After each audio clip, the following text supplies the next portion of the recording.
Welcome to Damn Good Movie Memories with your host, Brian Davis. This podcast is the cure for your long commute and super boring workday.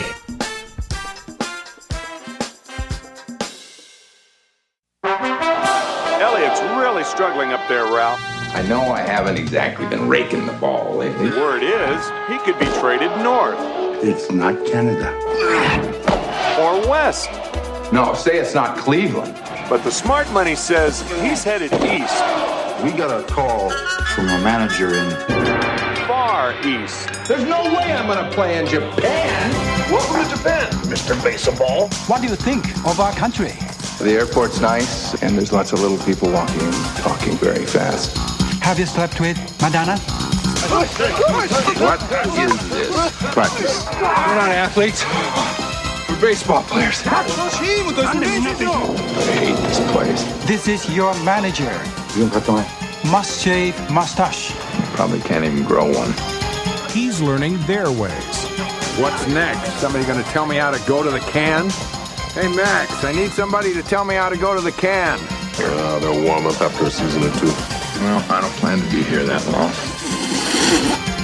They're learning his ways. Jack's way, always making jokes. Do the hokey pokey! Turn yourself around! Baseball's a game. Games are supposed to be fun. No offense, I don't eat bait. We have business to discuss. I'm really not much of a bath guy. I'll be damned. In any language, it's a whole new ballgame. Well, you know, I'm just having so much fun already. Nice speech, Coach. Gave me goosebumps.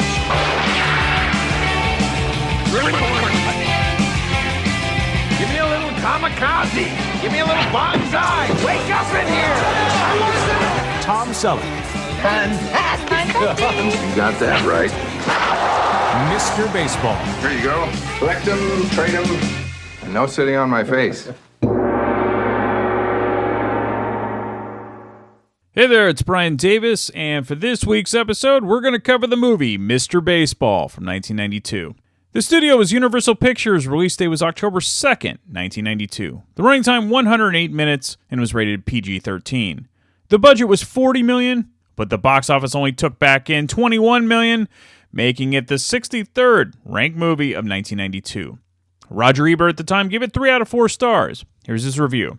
Mr. Baseball is another one of those formula sports movies in which the locales change, but the recipe stays the same. I was able to anticipate almost everything that happened, as in the predictable hockey movie The Mighty Ducks, which also opens today. So why did I like it? Maybe because style is as important as story in a movie like this, and Mr. Baseball is not without certain flair. Of course, then Ebert goes into the plot points, but that's my job, so I'm going to skip ahead. The movie is directed by Fred Schepisi, an Australian who usually avoids genre films like this because his credits include A Cry in the Dark and The Russia House. He gives this one some unexpected touches, of which the best is the handling of the crowd scenes. You can spot the phony crowds in most baseball movies. The Babe never seemed to have enough people in the stands. But here, Schepisi uses a documentary approach to real crowds at real games. And he joins the fictional action so seamlessly it's not only convincing, but exciting, as the Dragons go into the big series against their arch rivals. Schepisi and Tom Selleck also do a nice, quiet job of making the title character convincing. He isn't overwritten or overplayed, and seems like what he is, a player of considerable but not unlimited ability who needs to do some growing up. He grows up, the games get played, the subplots resolve themselves satisfactorily, and although the movie sets no records for brilliance, it works. And that's the end of Ebert's review. Now look, this is a film I liked immediately when I first saw it when it came out. I'm pretty sure I saw it as a video rental, and it was a no-brainer. I love Tom Selleck from Magnum P.I., and I loved his films like 3 Men and a Baby.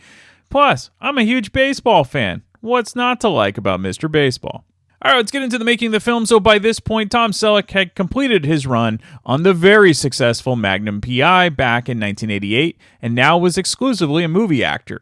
He made the films Her Alibi, which I covered on episode 348.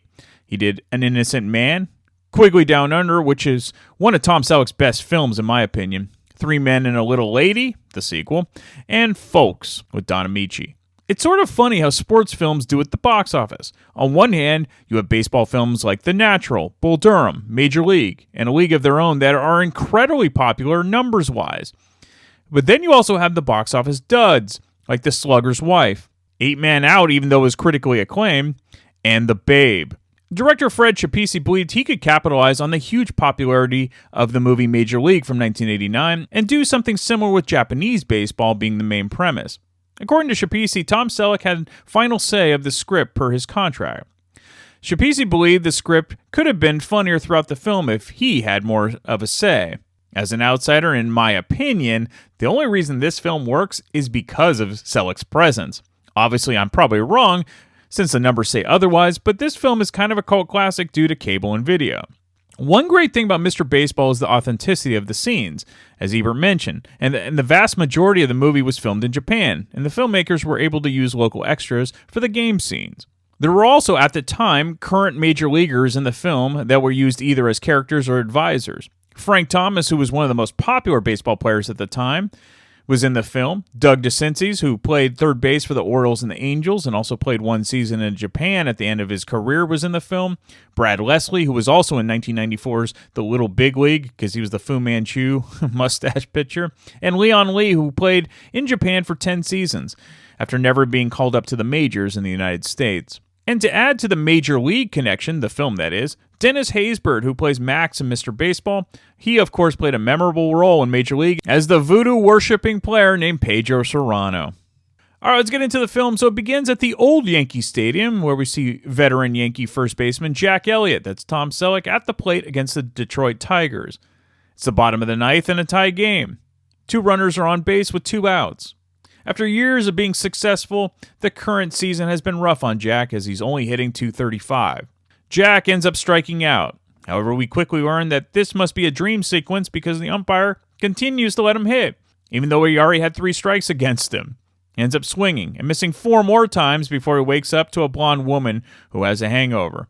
She's, of course, a baseball groupie. Jack makes the walk of shame out of the apartment.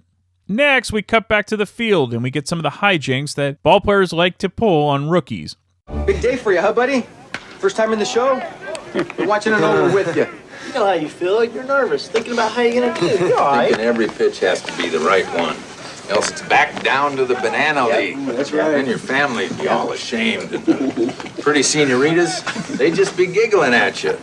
And the kids that used to worship you, now they just make goat noises and run away. Well, you can't be thinking about that, Manuel. What you gotta remember now, Manuel, look at me. Manuel, look at me now. Baseball's a game, and games are supposed to be fun.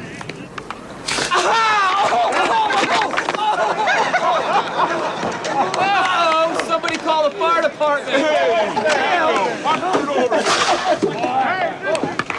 it out there, one. What is that, 500 feet? Nah, it's 480 tops. Who is he? That's that rookie first baseman, Davis. Over the palm tree. Again.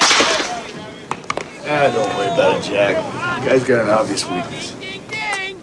What's that? Kryptonite. Anybody can pull the ball.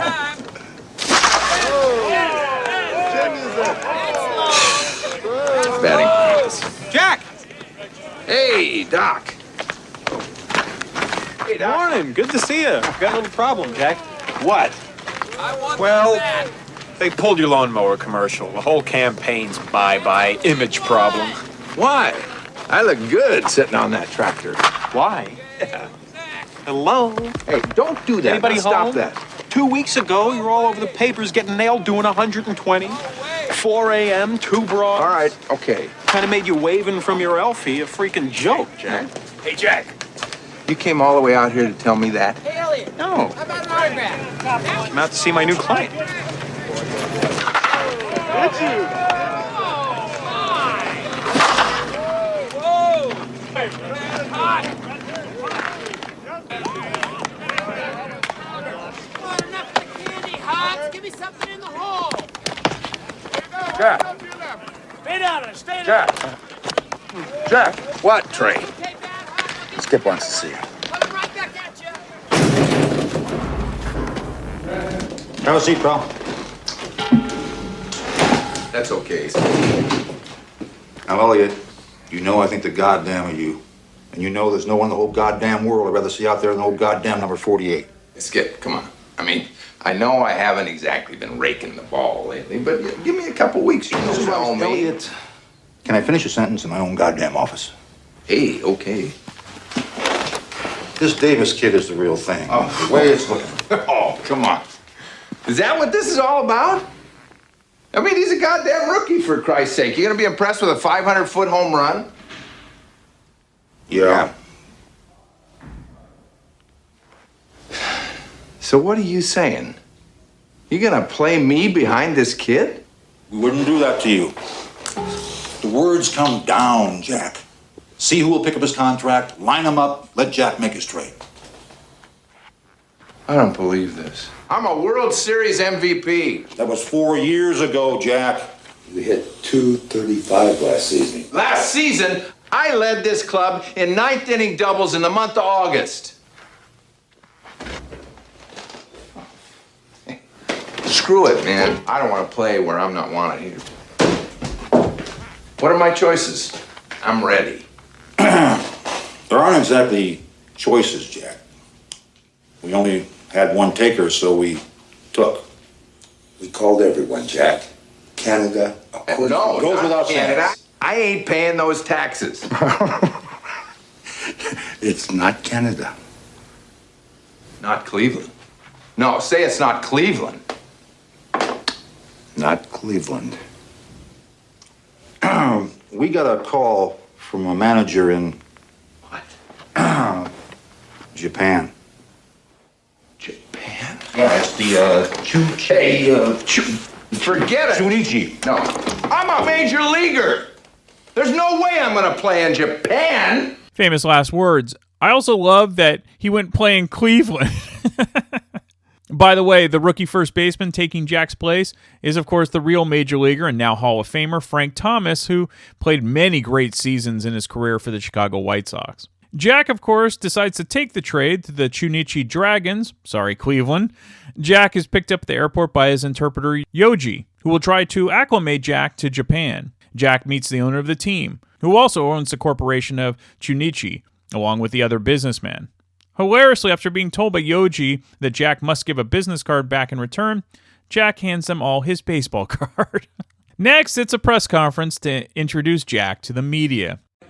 エリオットさんをご紹介いたします。彼の新しい技術とパワーで必ずやペナントレースをジャイアンツから Always 48. Carefully computed. Now it's 54. What do you mean computed? Number of home runs you expected to hit. 日本へ来た最大の理由ってのは何でしょう? He wants to know what was your main reason for coming to Japan. Let's just say I had a yen to play here. 今回こういう機会を得たことはですね、お金には例えられない喜びだそうです。はい。日本についてどのようなお考えをお持ちでしょうか? She wants to know what do you think of our country. Already? Yeah. The airport's nice, I guess. And there's lots of little people walking and talking very fast. 建物も綺麗ですし、日本の社会は進歩の最先端を行ってるという感じがしたそうです。Japan, what you expected? Where's all the temples, the rice paddies, that stuff? This is city. Yeah, looks like Cleveland. I mean, I can't read the signs. Yoji took it upon himself to adjust the translation of Jack's answers to be more respectful. For example, Mr. Elliot would gladly pay for the honor of playing in Japan. Architecture is beautiful. Society is on the cutting edge of progress. The next day, Jack goes to the field and learns quickly that the Japanese customs, even in baseball, aren't the same as the U.S. For example, there are no shoes in the locker room. Jack also meets another American player named Max the Hammer Dubois, played by Dennis Haysbert. Max will be a big help to Jack in trying to navigate a completely new environment. Max has been in the Japanese league for 5 years. Jack also meets the manager of the Dragons, Uchiyama, played by Ken Takakura. Welcome to Dragons. Sorry. Where you hit me, boss? よろしくお願いしますってことで、ところで何番打てるんでしょうかって聞いてます。それは日本での活躍を見てから決めよう。That will be decided after determining your skill in Japanese baseball. Well, it's got a stick and a ball and a fence, right? まあ基本的には日本もアメリカも野球は同じですねって言ってます。守ってもらうこといろいろあるけども、まずチームの輪を大事にしてもらってくれ。It has many elements, all of which must work in harmony. Jack already assumes he's going to be hitting third or fourth in the lineup and will be the best hitter around. Uchiyama isn't so sure about this and will take a wait-and-see approach. Uchiyama also wants Jack to shave his mustache, which gets a steadfast no from Jack, who says if it affects his playing, then he'll shave it. Keep in mind, Uchiyama is one of the most respected managers in Japanese baseball. So Jack hits the field for pregame warm-ups and again is as arrogant as ever. He quickly chats with a woman in the crowd named Hiroko, played by Aya Takanashi, whom he doesn't realize is the manager's daughter. Youngster, let us not forget that.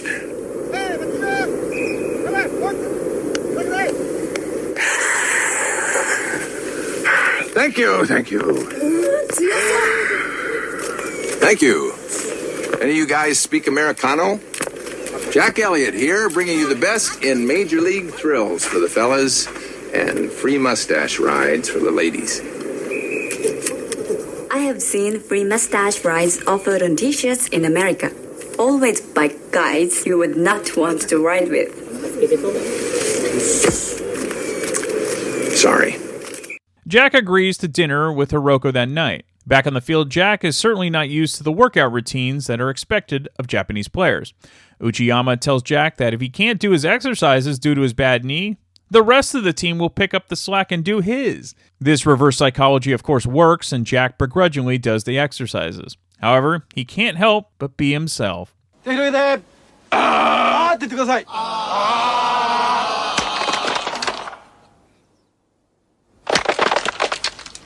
Hats off! Okay, ready?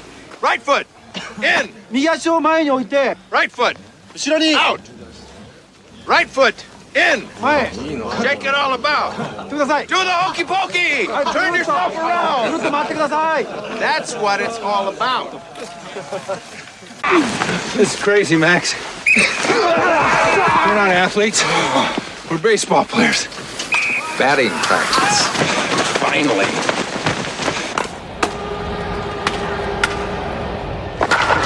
Nice hammer. Arigato. Good hammer. All yours, babe. Yo. I could piss over that fence. Yeah, well, don't. And don't spit on the field either. It's considered sacred. At least they got that right.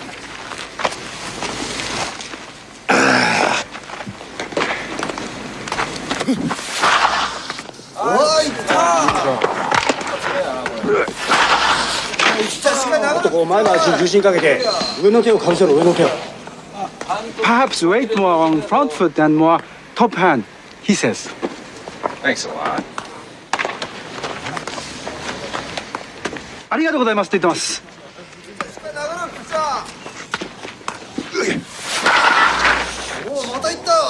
こいつのスイング結果あるな。You have a hole in your swing, he says. Ball can't seem to find it. ボールはよく飛んでますがって言ってます。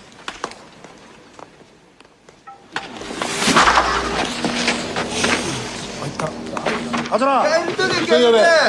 早くしろ。大変申し訳ありませんけれども、今日のところはここまでということにさせていただきます。What's going on here, Max? Probably wants to see if you're as good with your bat as you are with your mouth.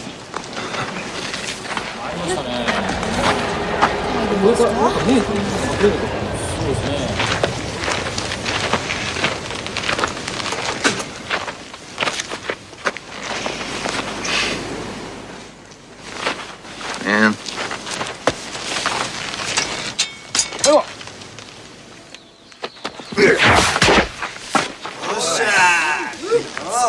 What the hell was that? Shooter. Shooter? What the hell's a shooter? The great equalizer. Great. Fine. Shit!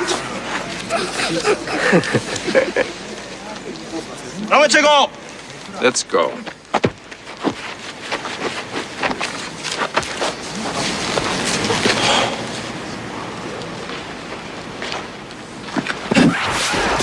Okay. Hey, what up?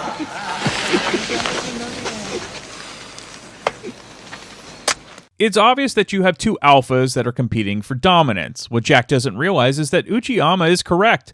Jack has a hole in his swing. If he didn't, he'd still be in the major leagues in America. However, Uchiyama also showed up Jack to humble him, not realizing that Jack, he's just going to dig in further. Jack also learns a few more customs like washing first, then bathing. Jack is as miserable as you can imagine. That night he goes out with Max and a few more American players on different teams, and Jack learns about the liberties that Yoichi takes with his translations. Yoji to be your sign interpreter, am I right? That's right. Well, let us tell you a few things about your new neighbors over here, Jack. Yeah, first you got your Gaijin strike zone. Roughly the size of a Buick. And I hope you didn't bring your dick with you.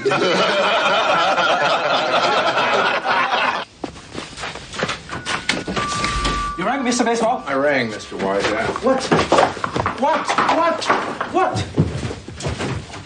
I don't understand. Understand this. Please, you see, all white crack make you seem disrespectful. I just do this for you to save face. Besides, press write their own story anyway. I'll deal with the press, and I'll take care of my own face. You just translate what comes out of it. You got me? Hi. Hi? Hi as in yes? Or hi as in I understand, but I'm not going to do a goddamn thing about it. That's right, Yoj. Gaijin catching on. Hi. Yes. Be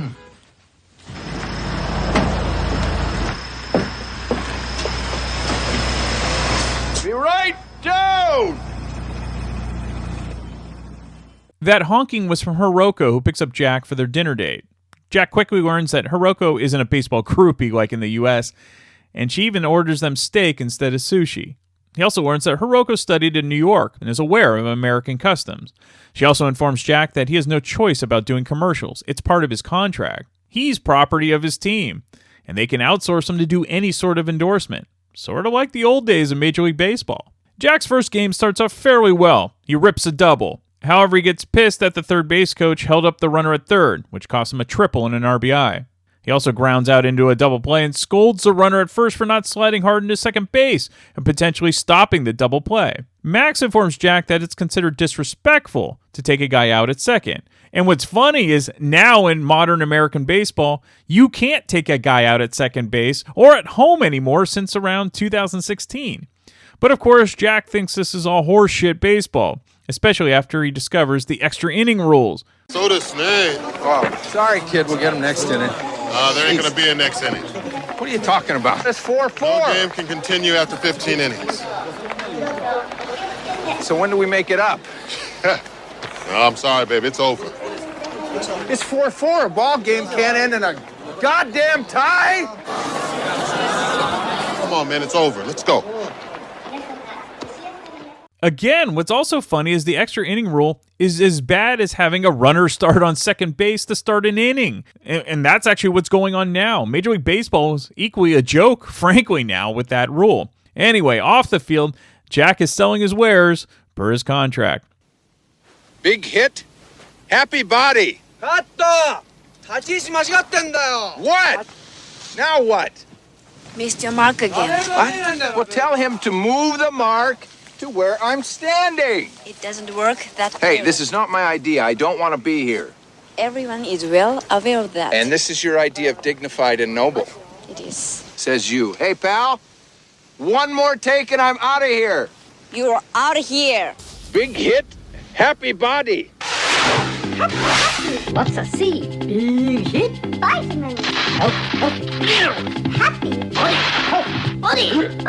body. Yay! Vitamins, happy minerals, healthy body. Happy body. 焦るんだ。顔もジャンプだ。One of the problems that Jack has on the field is one particular pitch called a shuto. It's basically like a reverse slider or a screwball. In Jack's case, it breaks outside because he's a left-handed hitter. And this is what Uchiyama meant when he said that Jack has a hole in his swing. In a game against the Dragons' fiercest rivals, which is the Giants, Uchiyama pulls out all the stops and even tries to put on a sign to have Jack bunt after Max gets a hit late in the game. Jack is appalled. He tries to bunt and has a strike called on him. He then ignores the next sign on the next pitch and swings away. He hits a home run, but foul. Jack then ends up striking out. The Dragons lose the game, and in the locker room after the game... But he's not Batman. Just a bad manager. Oh, just kidding, Chief. Your dream come true. グラウンドでの監督命令不服従に対して罰金5万円が決まった。 It has been decided that you are fined 50,000 yen for disobeying your manager on the field.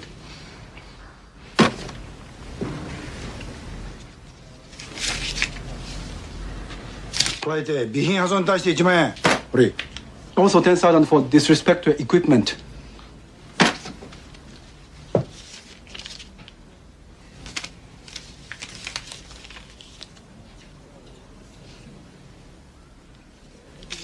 これ2枚目なんだ。 He wants to know what the second one is for. That's for the next time. で次はいつだよ。 He wonders when the next time will be.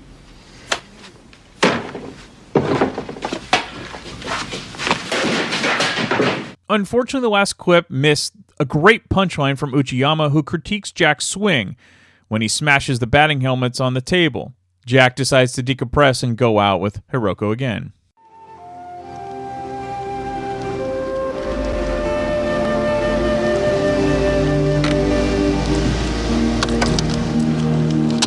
That was great. Thanks.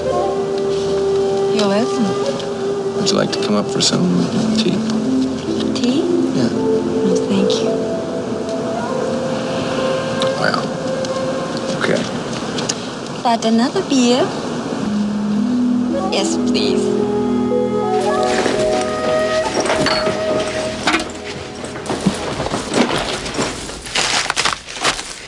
Where'd you go? I have prepared a bath for you. I'm really not much of a bath guy. Please. Okay.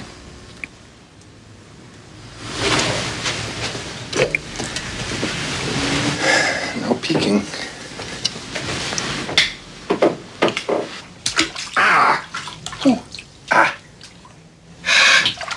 Oh, hello. It's a little hot. Accept. Except, yeah.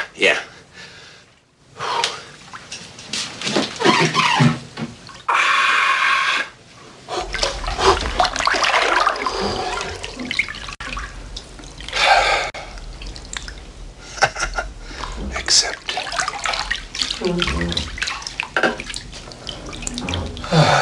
Jack, it's okay? What? Are you coming in? Yeah. I'm not peeking.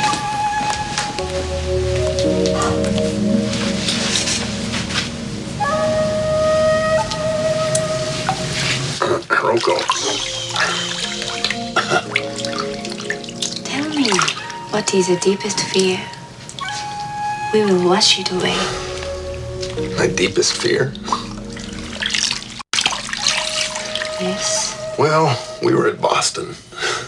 We're down 3-1, and I'm walking up to the plate. You know, there's 2 men on. And somebody yells, "Hey, Jack, come on, park it." And I heard him. And I'm ready, you know, I'm just standing there staring at my bat like I do, you know. And I remember thinking, at that exact moment thinking, don't miss. Just don't miss. My whole life, I wanted to hit the ball, and all of a sudden I'm trying not to miss. You will hit. I'm a baseball player. I've been a baseball player all my life. Even before I was a baseball player, I was a baseball player.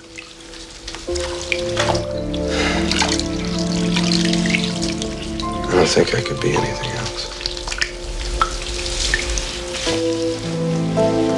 Say it. I will hit. I will hit. Can I say something else? Listen, Hiroko, I mean, I know this is some kind of very innocent, very Japanese thing that we're doing here, but, you know, I'm still a gaijin, and I'm one that hasn't exactly been with a woman in a while. And I'm a little, you know what I mean? Accept.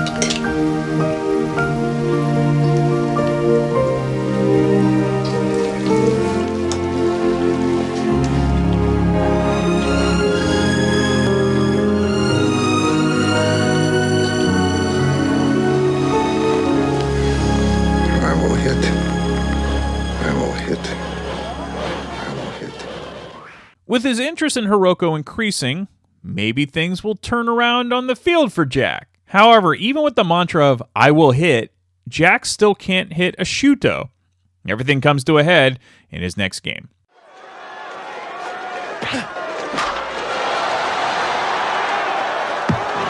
Come on. Take a risk, damn it.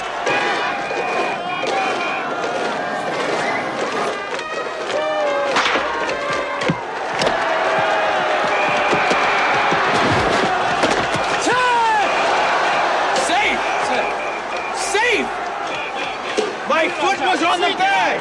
It was glued to the goddamn bag. Right there. Right there. Well, all right, maybe there. Fine. Deal with the chief. Jackson, shut your big mouth. You are humiliating the team. Just play your position and stop all the bullshit right now. Please. Please.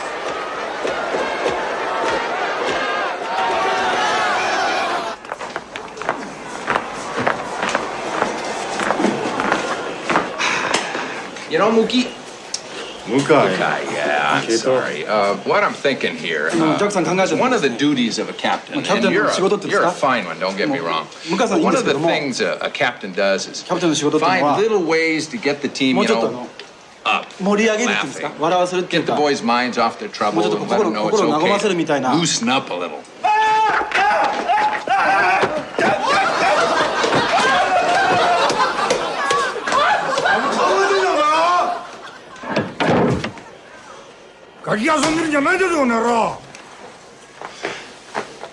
Baseball's a game. Games are supposed to be fun.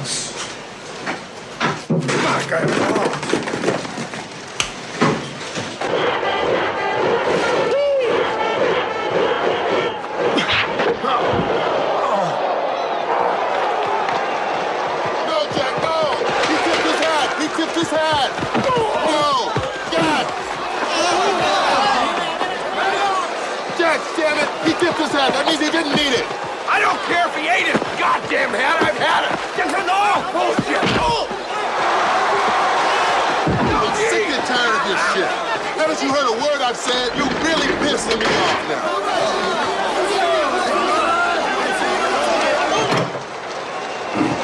Now just take your base and get with the program. You too, huh, Max? You know the one thing I didn't miss about playing in the States? Is putting up with hot shots like you. Now I don't even have that anymore.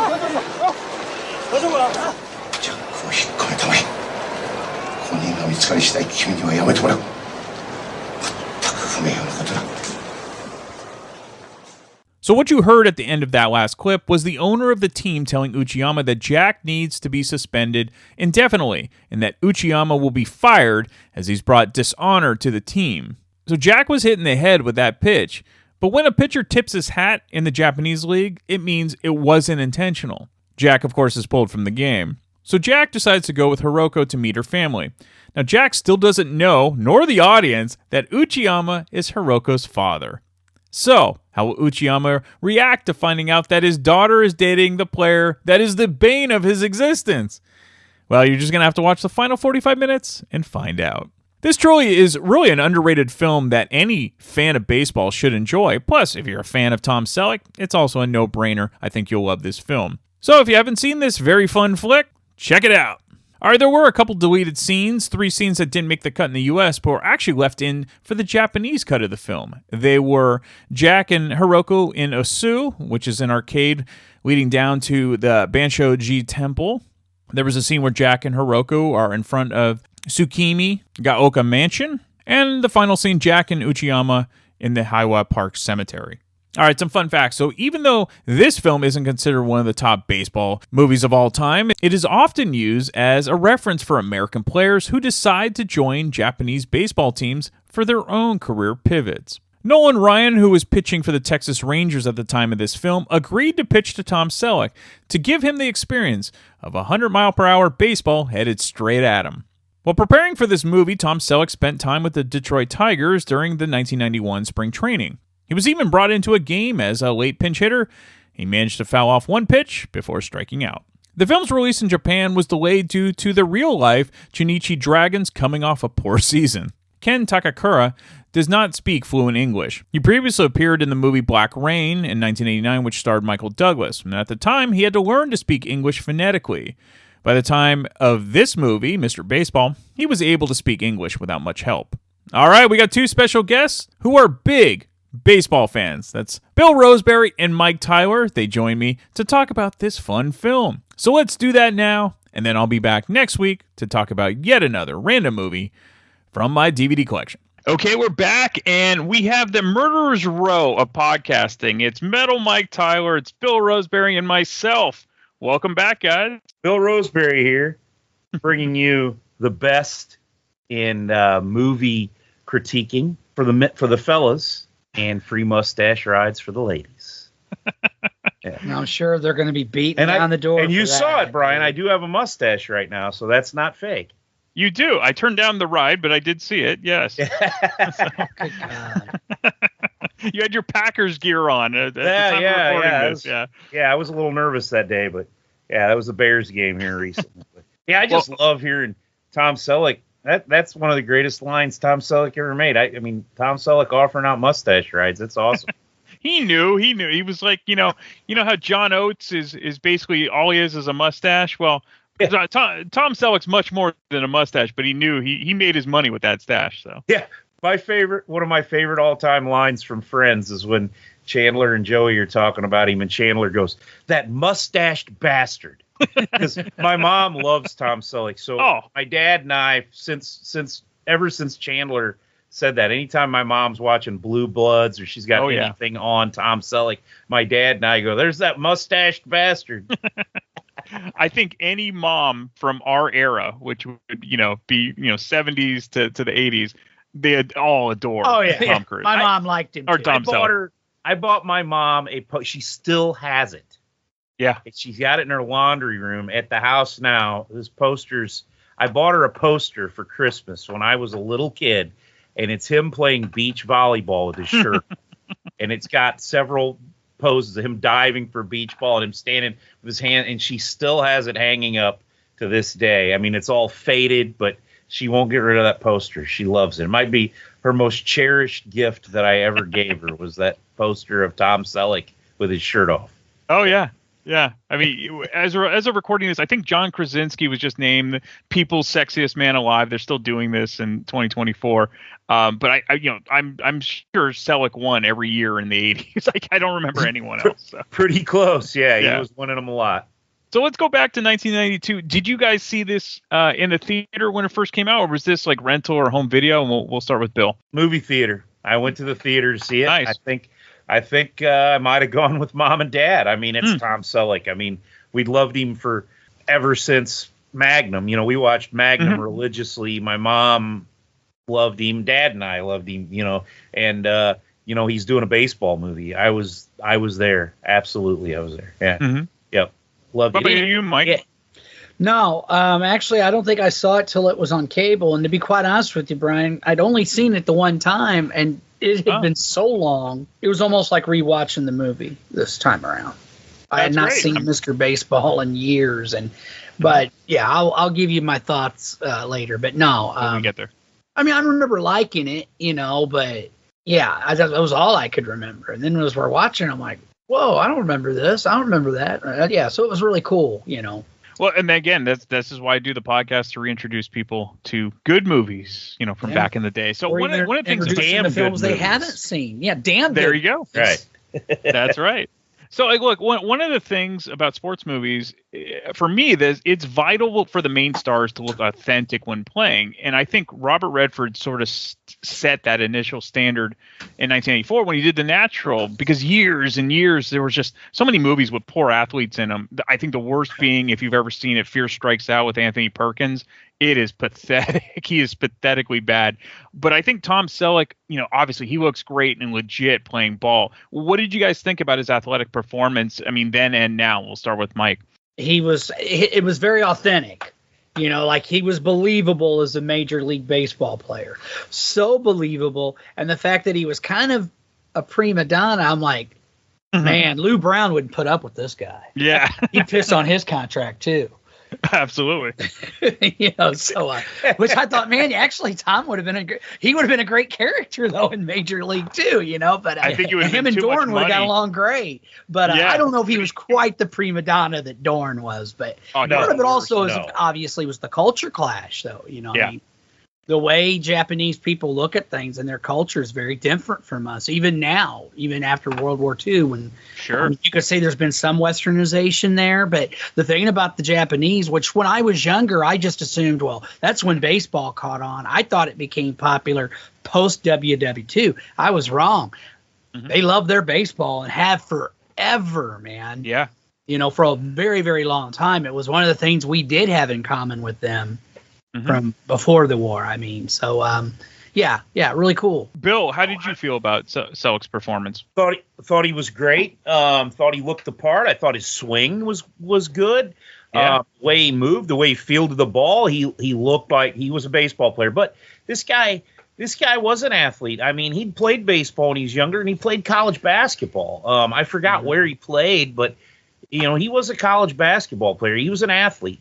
So, the fact that they cast him into this was great. And I think, as Mike said, the prima donna baseball player, he was the aging star and he had lost out. And athletes struggle with age. Father Time's undefeated. I mean, we just saw it with Mike Tyson and Jake Paul last weekend. I mean, the whole world thought Mike Tyson was going to win. For 2 rounds, he looked great. After 2 rounds, he looked 58. I mean, that's right. It eventually he caught up to Michael. Especially in a sport like boxing, that's a sport of endurance. Go watch Michael Jordan play with the Washington Wizards. I mean, watch Willie Mays with the Mets. Yeah, New York Mets jersey. I mean, Father Time is undefeated, and Jack Elliott he had enough left in the tank that he figured it out over there, but it took him a while, and he had fallen off. And baseball is very much, what have you done for me lately? I mean, we've seen it here in St. Louis. I'll give you an example. 2001 with the Cardinals. Mm-hmm. That was Mark McGwire's last year in Major League Baseball. You know whose first year it was? Albert Pujols. Yeah. So much like this, Jack Elliott is playing, second fiddle to was it Ricky Davis? Is that what they called Frank? I know his last name was Davis. I think it was Ricky Davis. I'd have to look it up, but it's Frank Thomas, obviously, right? Which I believe was his rookie year in Major League Baseball. And I mean, I think he started in '89, but you're right. He was at his peak right around then. So he might have gotten. Maybe he got. I don't think he started till 90 or 91. I don't think Frank Thomas dates back to the 80s. I'd have to look for sure, but his rookie card was 1990 because I had the 1990 Topps card. He might have been called up in '89, but yeah, exactly. That was the year he got drafted. I think was 89. So, anyway, that was, he came in and started hitting those bombs, and they're like, "You're going to be impressed by a 500-foot home run," and they were like, "Yeah, we are." And it's like, and he had a lot of problems playing second fiddle. I'm sure there's a lot of guys that have been like that. I mean, well, if you're used to being the man, look at DiMaggio, and then DiMaggio, and then Mantle comes in. DiMaggio was awful to Mickey Mantle. Yeah, with a Football Reference, me as a Packers fan, I mean, Brett Favre didn't take it all that well Rodgers. At the end of his career in Green Bay when Rodgers came in. Joe Montana and Steve Young. Yep. Yeah, Montana and Steve Young. If you're the aging star and the new guys coming in, you're probably going to lose out to the younger guy. That's right. Most of the time. And that's on the flip side of that, the younger guy has his own struggles because he has to try to live up to that fucking legend before 100%. Yeah, that's right. That doesn't, and it's not like Steve Young. He struggled. Man. He did.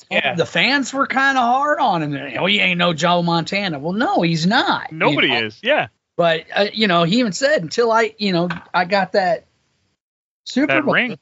Yep. Well, I got that ring, man. It was always you're good, dude, but you're no Joe Montana. Get the monkey off my back, guys. Right. Yeah. Get the monkey. Yeah, that scene, that's a very real thing. It is, but in this situation, what I thought about Tom playing Jack Elliott is he did such a phenomenal job of not wanting of showing that aging ball player, that aging athlete that doesn't want to let it go, doesn't know what he wants to do. I mean, there's a lot of comparisons probably between what Tom Selleck did in Mr. Baseball and the way Tom Berenger played in Major League. I mean, sure. He's an aging superstar too. There's a lot of parallels in those two players. I mean, I think Jack Elliott's a little bit more of a dick prima donna than Jake Taylor. I mean, well, different position too. Yeah. Playing first base or outfield is different than catcher. You could still have an aging catcher and have that wisdom that Jake Taylor has, because you're almost like the field manager. It's different when you're on first base and you need to produce offensively. Yes. And they said you hit 230 last year, and he's like, but I had just a baseball player, but I led the team in what do you say in seventh inning doubles in the month of August. Yeah. Welcome to what's that mean? Yeah, baseball stats, and it's even worse now with analytics. But so let's go back to 1992. Having Japanese or Korean league players in Major League Baseball was fairly rare and novel. A novel idea because the quality of play just wasn't the same. We fast forward 30 years now, and some of the best players in MLB are actually from those leagues. I mean, Shohei, the best player, Brian. Ohtani is the obvious pick, but you can't leave out Ichiro. No, who if he had played his entire career, he would have broken Rose's hit record. Hideo Nomo was very dominating. So what is your take about the Asian leagues? Why have they improved so dramatically over the past decade since Mr. Baseball came out? And we'll start with Mike. I couldn't tell you. I mean, I don't really watch Japanese baseball, or Asian. I mean, I guess maybe. Like anything else, they just finally caught up. Maybe Japanese, though, are very focused people. When they do a job, they do it to the very, very best of their ability. And they're very team oriented, even in business. If the company doesn't do good, then they feel ashamed. If the company does great, they feel proud.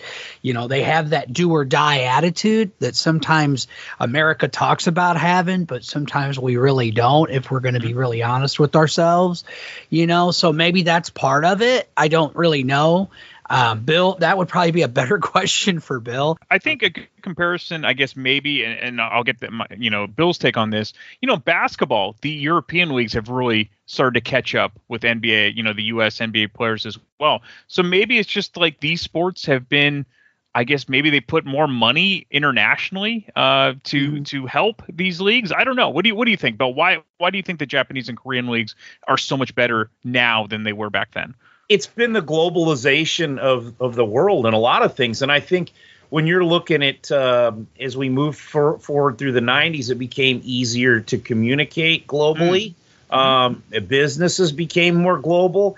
and all the sports became more global. I mean, you have NFL playing in Europe now. Hell, you had NFL Europe, and you bring up the basketball. I mean, when you get guys like Dirk Nowitzki coming over, or Manu Ginobili, and all those guys that kind of revolutionized the European game, and now there's Europeans playing in the NBA all the time. And and I know a lot of people athletes that I cover here that go to Europe and have successful careers, and there's all these different leagues, and baseball's kind of become the same way. It was a globalization of baseball, and I mean the World Baseball Classic has changed things. I think the World Baseball Classic has allowed, that's been going on for a while now, and I think that's allowed a lot of these international players to get in front of scouts and intermingle with other major league players, and it gets them noticed, and it gets them like, hey, well, man, I'd love to go over there and play, and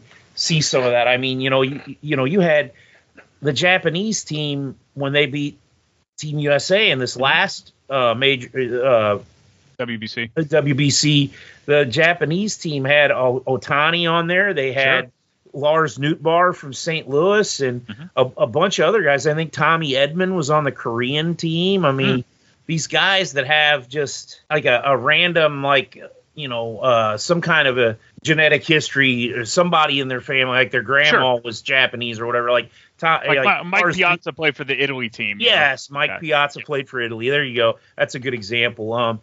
It's allowed everything to become more global. I mean, when you're talking the 50s, the 60s, the 70s, it was so segregated because you didn't have the TV to be able to watch it. You didn't have the internet. International. You didn't have play. the access. You didn't have the access. Even in the 80s and even in the early 90s. I mean, Nomo, I think people at this point, Nomo was never going to be a Hall of Famer. Nomo had a shtick. He had his gimmick, his wind-up, and once timing got down on him, he threw a couple no-hitters, but for the most part... He threw a no-hitter at Colorado, Colorado.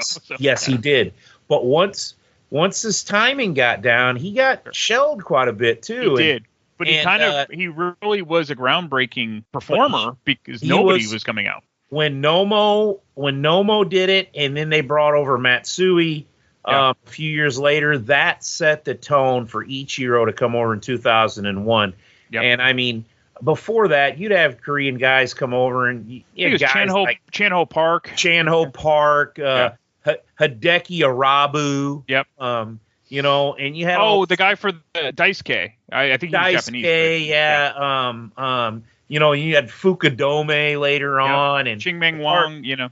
Cardinals had Sotaguchi. There was the closer for the Mariners. Some of them, like the Sasaki, he came over later in his career. But that's right. When Ichiro came over, he was 27. He had established himself as the best player over there, and I don't think Nomo set the stage for Ichiro to come over here.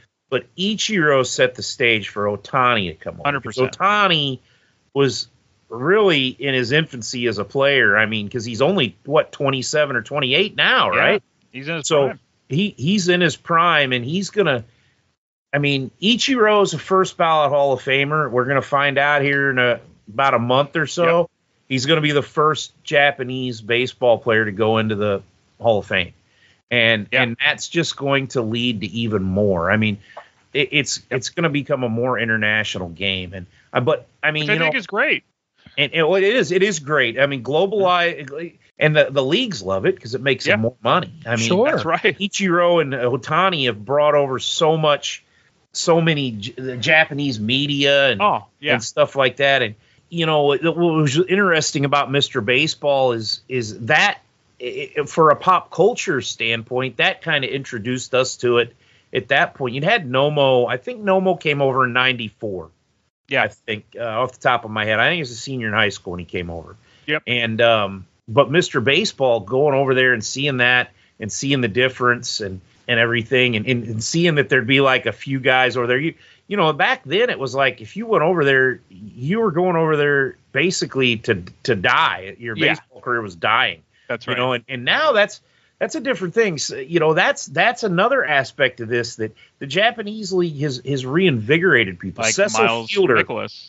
Cecil Fielder's a perfect example. He's the first guy. Yeah. He went over to Japan and he came back and hit 52 home runs in a year. He was the top home run hitter for about 3 or 4 years. Yeah, and I mean, with Detroit, with the Tigers, he was just an absolute monster. He ended up playing for the Yankees because of that. And I mean, he started with the Blue Jays, but he was behind Fred McGriff, so he wouldn't get any time. Yeah, Cecil was there, and they had Cecil and Fred McGriff and Jesse Barfield and George Bell and Cecil.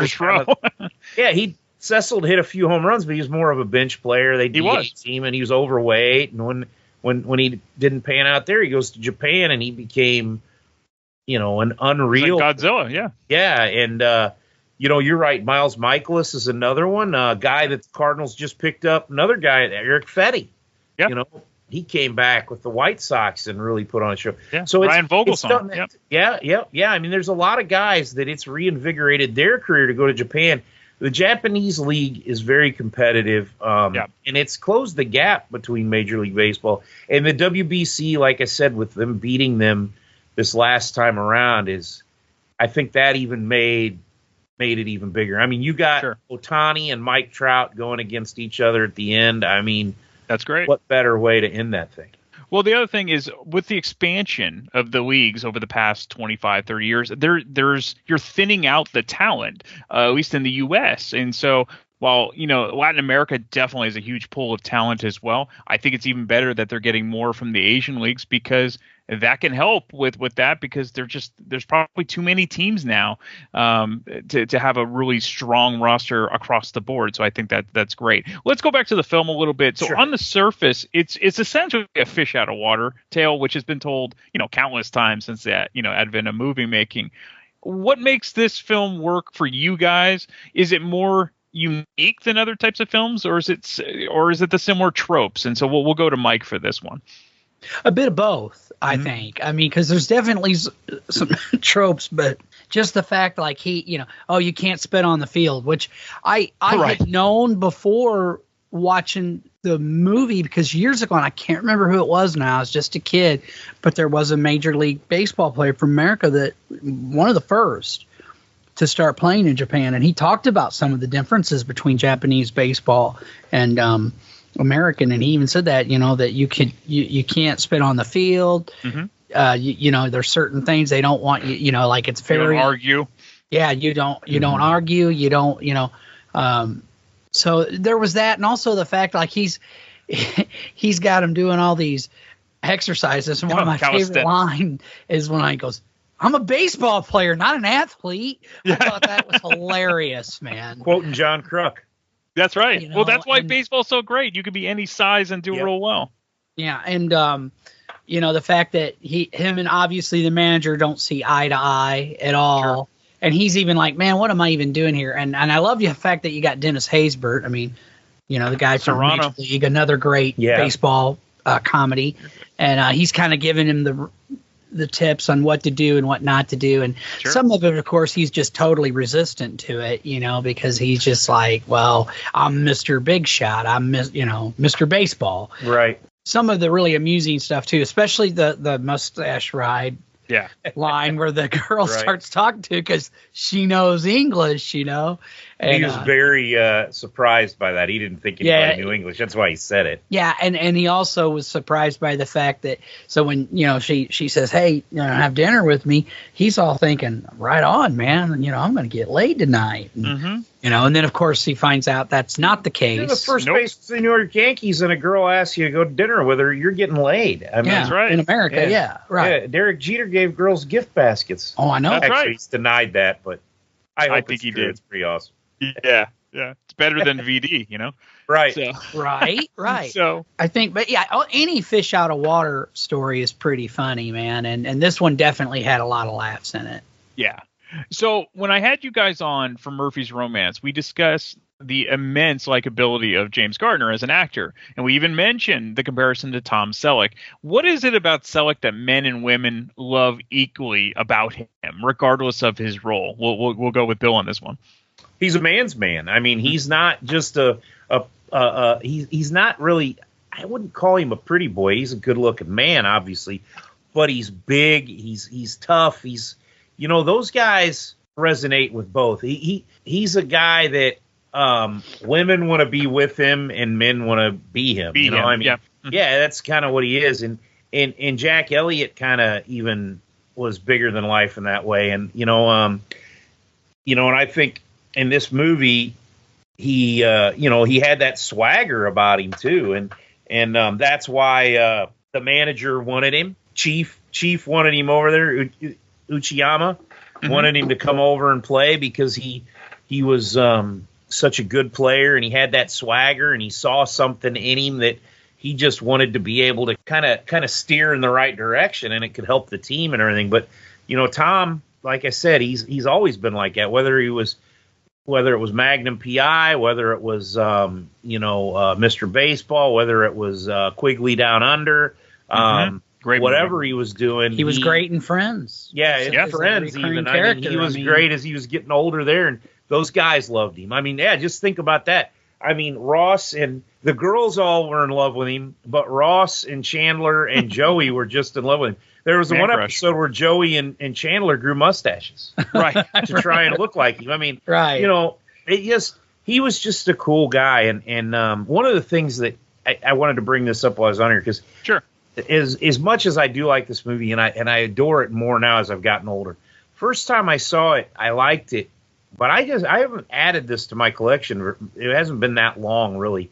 I kind of dismissed it for a long time because I had trouble watching him kind of be a dick a little bit. Yeah. I wasn't used to him. There's parts of the movie where he's not a very likable guy, No, not at all. Part of it too was like Mike brings up Dennis Haysbert being in it, and the other guys that had come over, the other former major leaguers that were over there. None of those guys were superstars. So they're just playing for a paycheck, trying to take care of their families, trying to just get one last shot to get back to the big leagues.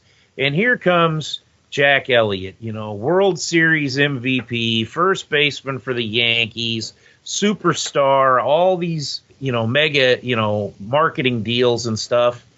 And he comes over there thinking he's too good to be there and looking down on everybody. And one of my favorites is when Dennis Haysbert finally lets him have it. It's like, I'm getting real sick of your shit, man. You come over here, and I got to watch you at every turn. You don't get it, and hey, he just did. It took him a while before he finally realized I'm not superstar Jack Elliott anymore. I'm old, washed up Jack Elliott. And do I want to be old, washed Jack Elliott, or do I want to reach down and figure out how I can get that last bit of superstardom out and go out on top. Right.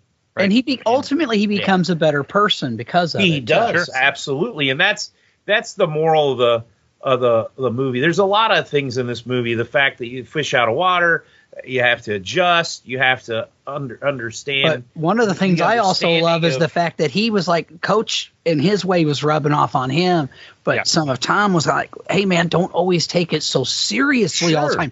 At the end of the day, it's just a game. They started rubbing off on each other but that instance, is very the left fielder not fucking diving for the ball. Right. That was pissing me off too. I'm sitting there when Jack's like, come on, take a chance, be aggressive. I'm like, yeah, I mean, he's stopping and letting the ball. I mean, in the States, that guy would get booed off the field. Right. Oh, yeah. You pick your moments. It depends on the situation. Well, look, I mean, Tom Selleck's character just didn't want. He had success at one point, and he didn't want to listen to anything. He couldn't hit that pitch. I think it was. You can't tell me how I can hit. I'm Jack Elliott. Right. And he couldn't hit the shuto, which was basically like a slider. And he saw his swing. He just wouldn't accept the help because his ego got in the way. And so it is about. I mean, it's bigger than baseball. A lot of people are like that. If I've been in a job a certain time and I'm used to doing it a certain way, someone as an outsider might come in and see something and offer some tips. And it's up to me to be a bigger person to kind of say, you know what, maybe I can learn from this and do something like that. And it's hard for athletes, especially star athletes who are on the decline, to take advice like that. To kind of wrap up, what would you have liked to see different in this film? Or additionally, I think one of the things is worth bringing up, was the romance angle even necessary here? What do you guys think? We'll start with Bill. No, I thought it was fine. I thought it was the twist. Like Mike rewatching it, he'd never seen it when she started speaking English and who she was. He didn't remember her, so I just quietly sat there because I'm like, he doesn't remember how this turns out.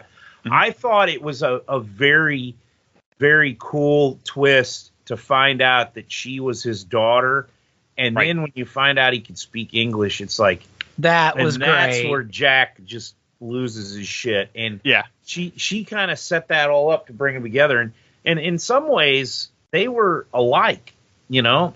Oh, absolutely. And she saw that, and you know, so no, I think the love interest was necessary, and if it wouldn't have been there, I don't think he would have ever grown, because she was the only person he was going to listen to. Sure. I mean, she could get through to him because he had a thing for her, and he was falling in love with her. Who could blame him? She's a cutie, man. But I mean, if you didn't have that love interest, I don't think he would have ever really come around. I think he would have just kept being a jackass because Dennis Haysbert wasn't getting through to him. No. Her dad, he wasn't going to show his cards like he ended up doing if she wouldn't have been involved. He would have never let on that he could speak English and all those things to work with him. I mean, there was a lot of things that would have just stayed the same, and he would have just petered out and Chief would have got fired, man, and the ending would have sucked. Yeah, man. I mean, so the love interest was a very key part of the whole plot structure of the movie. Mm-hmm. Mike, would you want to see anything additionally, to this film? It would have been kind of cool to see him go out as a champion one more time. Sure. Yes, I get that. Which in my mind maybe he did. We don't know. He grew as a person. Yeah. Well, obviously he's better at life than most people. 100%. That's a Richard Sherman reference. I'm better in life than you, Skip. Well, look, we all know what happened. He became a private investigator in Hawaii, so right. No, he went to Australia and he took out Professor Snape. Yeah, that's right. That's right. But he almost became an archaeologist. Yeah. True. He at one point, he read for Indiana Jones. He was the original choice for Indiana Jones. Yeah, he took out Hans Gruber in the Outback. So he sure did, man. I think Tom's good Indiana Jones. Actually. I think he would have been great in that role. And I saw the screen test. It was interesting, too, because he delivers the lines completely different from Harrison. And it's the scene where he comes to Marion's bar and you know how she's pissed off at him. It's that scene, but it was Tom. And it's the same exact dialogue, but the way he delivered it was different than Harrison. But it was just as good, The only reason why he didn't get that part is because CBS was like, no. Magnum. Yeah, and in some ways, I think as great as Magnum was as a TV show, I think it held back some of the legacy of Tom Selleck, because I think in the 80s he would have been a much bigger movie star if he wouldn't have been stuck doing that long TV show. Oh, I agree. But he made a ton of money from it. People still adore that show. Yep. And he was in a film, and Mike will remember this film, High Road to China essentially is Indiana Jones. Yes. It's like an Indiana Jones type film. That. Yeah. Oh, you've never seen that movie, man. He also's in a movie with Jane Seymour that my mom liked, Lassiter. Yeah. Yes. We did. She gets naked. Yeah, Mom. So that was very memorable for me because I've been in love with Jane Seymour since I was Those were my mom and dad's two favorites. So I saw that. And look, he did very well with 3 Men and a Baby. That was very successful. I mean, Tom's had a pretty successful career, guys. For sure. And even Blue Bloods has been a huge hit for him. Oh, yeah. I don't think Tom's like, oh, woe is me. I mean, it would have been interesting to see his take on Indy, and I do think the movie would have been successful with him. I agree.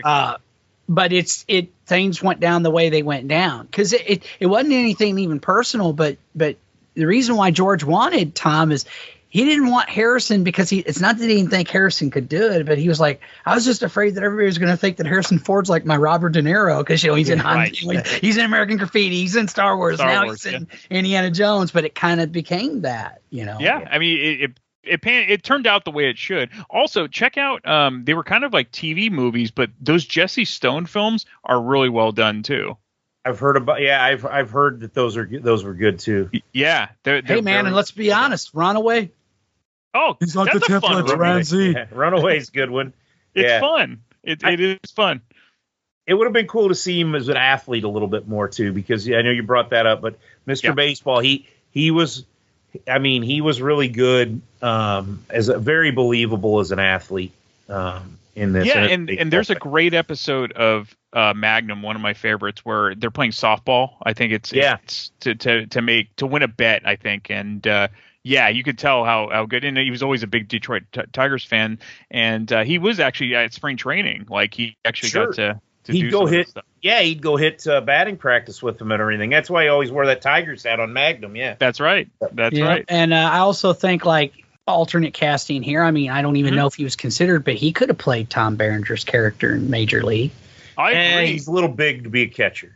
Probably. Maybe. But, yeah, you're probably right. Yeah. What's interesting, and eventually we will cover Major League in not too distant future. We have to do that one. Berenger had to kind of learn how to throw and everything because he really wasn't a natural ball player. I guess it's funny, Dorn, Corbin Ferguson, he actually was an athlete. He actually played ball before.